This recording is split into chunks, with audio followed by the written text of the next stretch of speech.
ओम नमो भगवते वासुदेवाय। श्रीमद्भागवत महापुराण तृतीय स्कंद 10वां अध्याय। 10 प्रकार की सृष्टि का वर्णन। विदुर जी ने कहा, मुनिवर, भगवान नारायण के अंतर्ध्यान हो जाने पर संपूर्ण लोकों के पितामह ब्रह्मा जी ने अपने देह और मन से कितने प्रकार की सृष्टि उत्पन्न की। भगवान, इनके सिवा मैंने आपसे और जो बातें पूछी हैं उन सब का भी क्रमशः वर्णन कीजिए और मेरे सब संशयों को दूर कीजिए, क्योंकि आप सभी भोयोग्यों में श्रेष्ठ हैं। सूत जी कहते हैं, शौनक जी, विदुर जी के इस प्रकार पूछने पर मुनिवर मैत्रेय जी बड़े प्रसन्न हुए और अपने हृदय में स्थित उन प्रश्नों का इस प्रकार उत्तर देने लगे।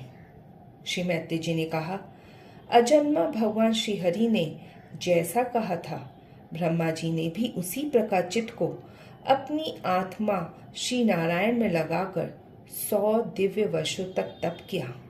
ब्रह्मा जी ने देखा कि प्रलयकालीन प्रबल वायु के झकोरों से जिससे वे उत्पन्न हुए हैं तथा जिस पर वे बैठे हुए हैं वह कमल तथा जल कांप रहे हैं।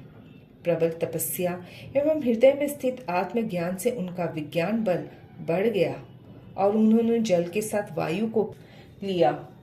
फिर जिस पर स्वयं बैठे हुए थे उस आकाश व्यापी कमल को देखकर उन्होंने विचार किया, पूर्व कल्प में लीन हुए लोगों को मैं इसी से रचूंगा। तब भगवान के द्वारा सृष्टि कार्य में नियुक्त ब्रह्मा जी ने उस कमल कोश में प्रवेश किया और उस एक के ही भू भुव स्वः ये 3 भाग किए। यद्यपि वह कमल इतना बड़ा था कि उसके 14 भुवन या इससे भी अधिक लोकों के रूप में विभाग किए जा सकते थे। जीवों के भोग स्थान के रूप में इन्हीं 3 लोकों का शास्त्रों में वर्णन हुआ है।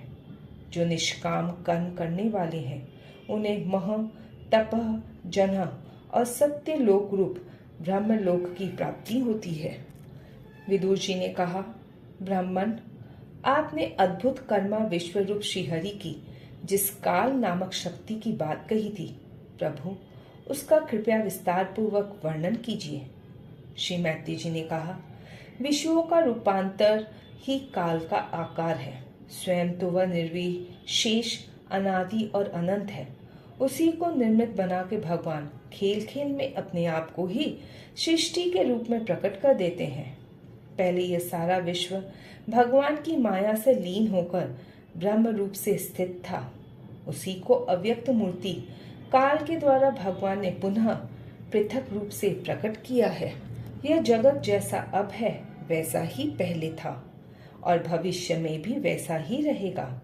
इसकी सृष्टि 9 प्रकार की होती है तथा प्राकृत वैकृत भेद से एक 10वीं सृष्टि और भी है और इसका प्रलयकाल द्रव्य और गुणों के द्वारा 3 प्रकार से होता है। पहली सृष्टि महत्त्व की है। भगवान की प्रेरणा से सत्वादी गुणों में विषमता होना ही इसका स्वरूप है। दूसरी सृष्टि अहंकार की है, जिससे पृथ्वी और पंचभूत एवं ज्ञानेन्द्रिया और कर्मेंद्रियों की उत्पत्ति होती है। तीसरी सृष्टि भूत सर्ग है, जिसमें 5 महाभूतों को उत्पन्न करने वाला तन्मात्र वर्ग रहता है। चौथी सृष्टि इंद्रियों की है। यह ज्ञान और क्रिया शक्ति से संपन्न होती है। 5वीं सृष्टि सात्विक अहंकार से उत्पन्न हुए इंद्रियाधिष्ठाता देवताओं की है। मन भी इसी सृष्टि के अंतर्गत है।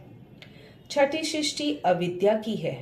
इसमें तमिस्त्री, अंधतमिस, तम, मोह, महामोह ये 5 गांठें हैं। यह जीवों की बुद्धि का आवरण है और विक्षेप करने वाली है। ये 6 प्राकृत सृष्टियां हैं। और अब वैकृत सृष्टियों का भी विवरण सुनो। जो भगवान अपना चिंतन करने वालों के समस्त दुखों को हर लेते हैं, वह सारी लीला उन्हीं श्रीहरि की है। वे ही ब्रह्मा के रूप में रजोगुण को स्वीकार करके जगत की रचना करते हैं। 6 प्रकार की प्राकृत सृष्टियों के बाद 7वीं प्रधान वैकृत सृष्टि इन 6 प्रकार के स्थावर वृक्षों की होती है। वनस्पति, औषधि, लता, त्वक्सार, विरुद्ध और दुर्म इनका संचार जड़ से ऊपर की ओर होता है। इनमें प्रायः ज्ञान शक्ति प्रकट नहीं रहती। ये भीतर ही भीतर केवल स्पर्श का अनुभव करते हैं तथा इनमें से प्रत्येक में कोई विशेष गुण रहता है। 8वीं सृष्टि पशु पक्षियों की है। वह 28 प्रकार की मानी जाती है। इन्हें काल का ज्ञान नहीं होता। तमोगुण की अधिकता के कारण ये केवल खाना पीना, मैथुन करना, सोना आदि ही जानते हैं। इन्हें सूंघने मात्र से वस्तुओं का ज्ञान हो जाता है। इनके हृदय में विचार शक्ति या दूरदर्शिता नहीं होती। साधु श्रेष्ठ, इन पशु पक्षियों में गौ, बकरा, भैंस, कृष्ण मृग, सुअर, नीलगाय, रुरु नामक मृग, भेड़, ऊंट ये 2 खुरों वाले पशु कहलाते हैं। गधा, घोड़ा, खच्चर, शरफ, चमड़ी, गौर मृग ये 1 खुर वाले हैं। अब 5 नख वाले पशु पक्षियों के नाम सुनो। कुत्ता, गीदड़, भेड़िया, बाघ, बिलाव, खरगोश, साही, सिंह, बंदर, हाथी, कछुआ, गोह और मगर आदि पशु हैं। कंक यानी बगुला, गिद्ध, बटेर, बाज, भांस, भल्लुक, मोर, हंस, सारस, चकवा, कौवा और उल्लू आदि उड़ने वाले जीव पक्षी कहलाते हैं। विदुर जी, 9वीं सृष्टि मनुष्यों की है। यह एक ही प्रकार की है। इसके आहार का प्रवाह ऊपर यानी मुंह से नीचे की ओर होता है।